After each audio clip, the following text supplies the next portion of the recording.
अब बीएड करने वाले नहीं बन पाएंगे टीचर। सरकार ने दे दिया बड़ा निर्णय। अब बीएड की जगह करनी होगी ये परीक्षा पास। हमारे साथ समझिए सरकार की पूरी वो योजना जो लोगों को देगी अच्छा भविष्य। अब बीएड की जगह किस डिग्री से बन पाएंगे टीचर और कितने साल का करना होगा कोर्स, हम बताएंगे आपको इससे जुड़ा पूरा सोर्स। अगर आपने टीचर बनने के लिए किसी भी तरह से बीएड कर रखा है तो अब आपकी परेशानी बढ़ने वाली है। ऐसा इसलिए क्योंकि अभी हाल ही में सरकार ने एक ऐसा निर्णय लिया है कि अब बीएड करने वाले टीचर नहीं बन पाएंगे। तो ऐसे में लोगों के मन में ये प्रश्न बार बार उमड़ रहा है कि आखिरकार अगर कोई व्यक्ति बीएड करेगा और टीचर नहीं बनेगा तो वो क्या बनेगा, और अगर किसी व्यक्ति को टीचर बनना है तो उसके लिए उसको कौन सी डिग्री प्राप्त करनी होगी। आज हम आपके साथ मिलकर इन सभी प्रश्नों के जवाब एक एक करके तलाशेंगे, तो खबर को ध्यान से सुनिएगा और समझिएगा।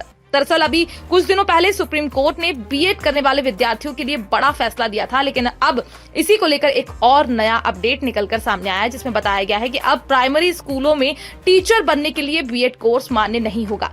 National council for teacher education यानी एनसीटीई इसकी जगह आईटीईपी नाम का एक नया मानक कोर्स लाने को तैयार है। आपको सबसे पहले समझाते हैं कि आखिरकार आईटीईपी कोर्स क्या है और इसके बाद हम आपको सरकार की अगली योजना बताते हैं।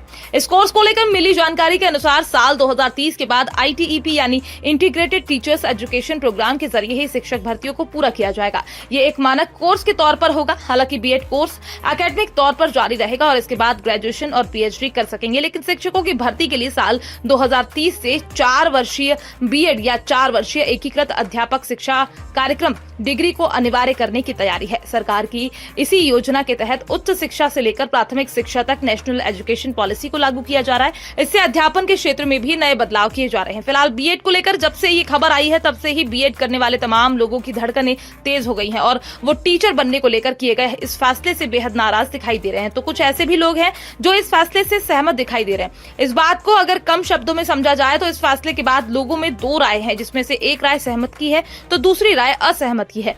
फिलहाल लाखों की संख्या में लोग हर साल बीएड करते हैं ताकि वो सरकारी शिक्षक बन पाए, लेकिन यहाँ पर आपको ये नहीं मान लेना चाहिए कि अभी तक जिन लोगों ने बीएड किया अब उनका कुछ नहीं हो सकता, बल्कि सरकार की ये योजना भविष्य के लिए है ताकि लोगों को पहले से भी अच्छी शिक्षा दी जा सके और बच्चों का आधार स्तंभ मजबूत हो सके। आपको ये निर्णय कैसा लगा? क्या आपको भी लगता है कि समय की मांग के अनुसार सरकार का ये निर्णय अच्छा है या फिर नहीं? फिलहाल ऐसा नहीं है कि सरकार ने इस तरह का निर्णय पहली बार लिया हो, बल्कि इससे पहले भी कई बार ऐसा होता रहा है जब सरकार ने इस तरह के निर्णय से लाखों लोगों को प्रभावित किया है। आमतौर पर ऐसे निर्णय लोगों की भलाई के लिए लिए जाते रहे हैं, लेकिन फिर भी बीएड के कई छात्र सरकार के इस निर्णय के बाद घबराए हुए हैं, लेकिन उनको घबराने की आवश्यकता नहीं है क्योंकि ये सरकार की एक दीर्घकालीन योजना है जिस पर काम अभी शुरू हो चुका है और आने वाले समय में ये योजना धरातल पर भी उतर जाएगी जो लोगों को अच्छा लाभ देगी। Bureau report, PDN news.